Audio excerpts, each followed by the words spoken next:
Ambassador Edward Boateng ene ne wife Mrs. Lisa Boateng omo ensema omo de egu nkrata so kakra no me read mu o say today as we gather to bid a solemn farewell to a truly exceptional woman, my wife Lisa and I find ourselves struggling to adequately express the depth of our admiration and respect for her.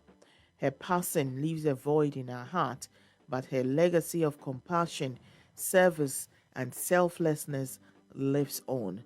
My personal connection to Auntie Theresa traces its roots back to my relationship with her son, Chief Kufuor, during our time at Prempeh College, and when later in life I had the distinct honor and privilege of working with her husband, His Excellency John Ejekum Kufuor, during his quest to become leader of our party and later president of our country.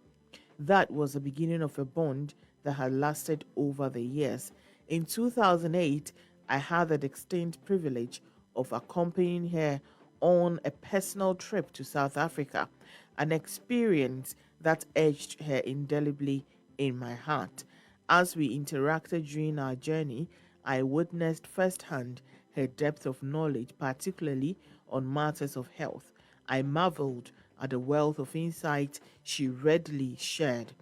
It was a profound exchange of ideas and values that left a lasting mark on my understanding of service and commitment. Her poignant testament to her humility and modesty was her approach during our trip to South Africa. Despite her distinguished status as the First Lady of Ghana, accompanied by all the privileges and security measures at her disposal, she chose to decline all diplomatic assistance and security because she considered it a purely personal trip, and therefore the state had no business incurring cost on her behalf. She preferred to live the life of an ordinary visitor.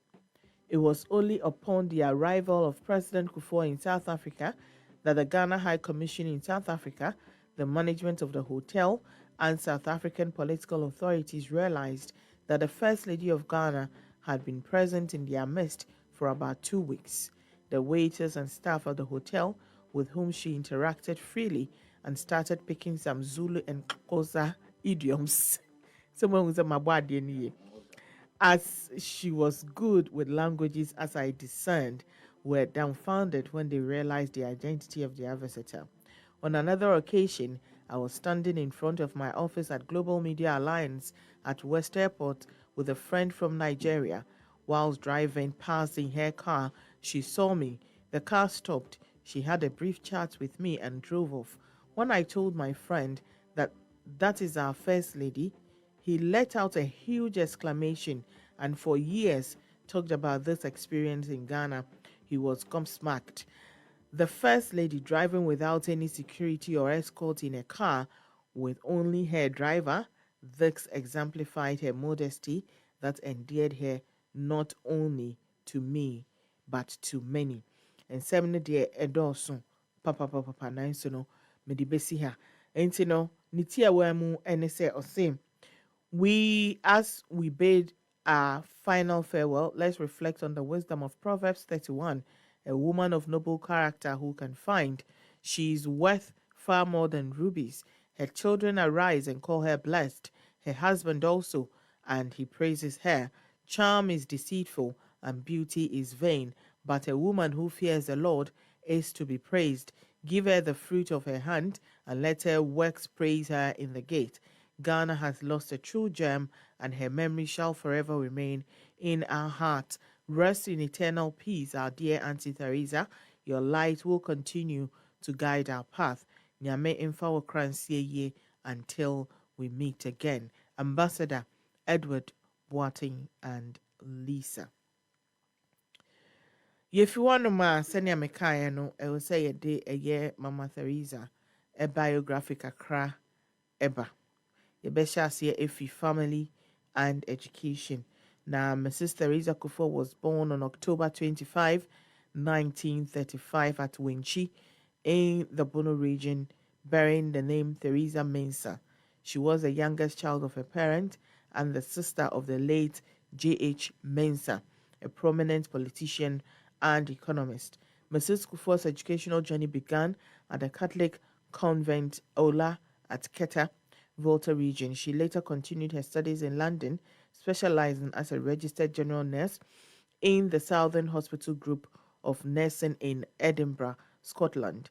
Her pursuit of knowledge led her to the Radcliffe Infirmary in Oxford and the Paddington General Hospital in London, where she earned a qualification as a state certified midwife with certificates in premature nursing.